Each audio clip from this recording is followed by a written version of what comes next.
I'm so bored. It's been since like the beginning of January. I've been stuck in my apartment.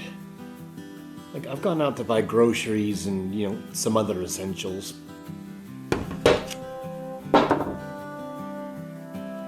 And I've practiced a little bit of my Chinese. 谁放屁了? But deliveries have resumed, so let's do this. Let's get it out.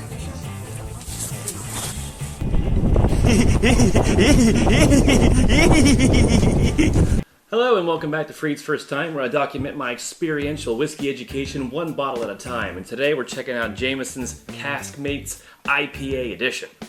Jameson has quite a few of their Caskmates lines. They have their stouts, they have an Imperial IPA, they have the IPA, and the Revolutionary Brewing Company edition.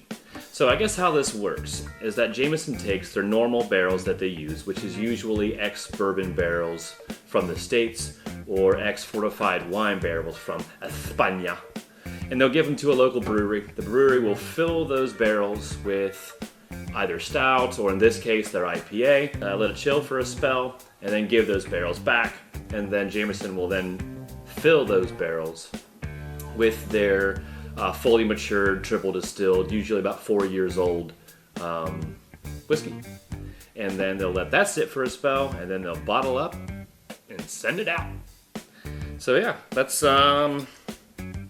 yeah, and before I even checked this out, I was kind of confused. I didn't really understand that beer spent much time in barrels. So I did not know that.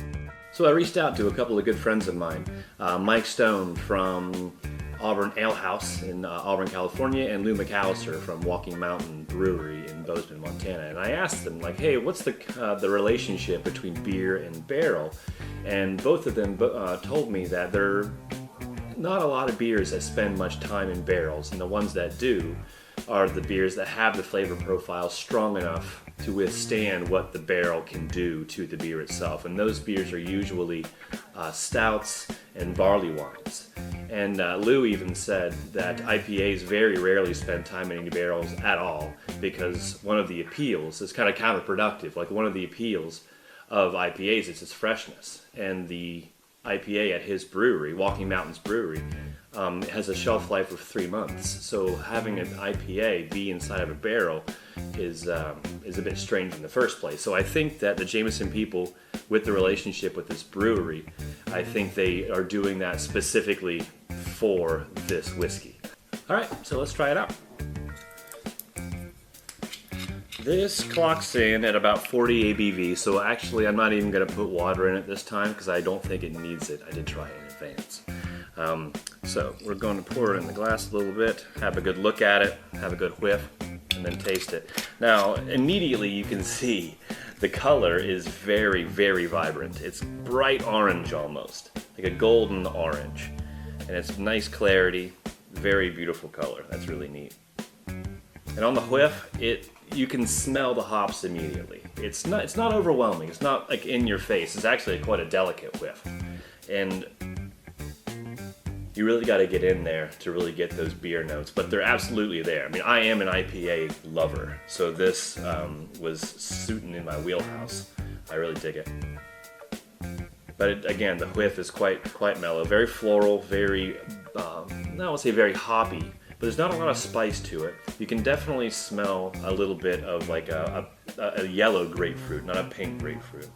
Yellow grapefruits are a little more acidic, less sweet. It almost smells like a whiskey shandy. You know those beer shandies that you have in the summer, which are delicious, don't kid yourself. But it's almost like a whiskey version of a shandy. Let's give it a taste. Come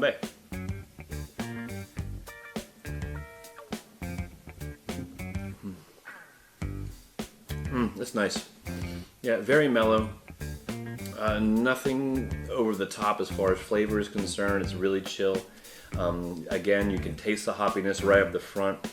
It sits on the middle of the tongue and kind of just camps out there. But once it goes down the gullet, it's done. It's gone. But it does chill on the tongue for a decent amount of time, which is nice. Yeah, I enjoy that. That can be a very casual bar drinker. It's very nice. I honestly, if I have to say it, I would choose this over the normal Jameson any day. Any day. I've yet to try the stout version, which I hear is getting better reviews than the IPA version, so I'm very anxious to try that out. If you can find a bottle of this, I don't think it's very hard to find, and it's fairly inexpensive. I recommend it, especially if you like IPAs. Go ahead and pick one up. That would be great. So again, shout out to Mike Stone and Lou McCallister. You can find their brewery links in the description. Thank you very much for your expertise, guys. And yeah, we'll see you next time.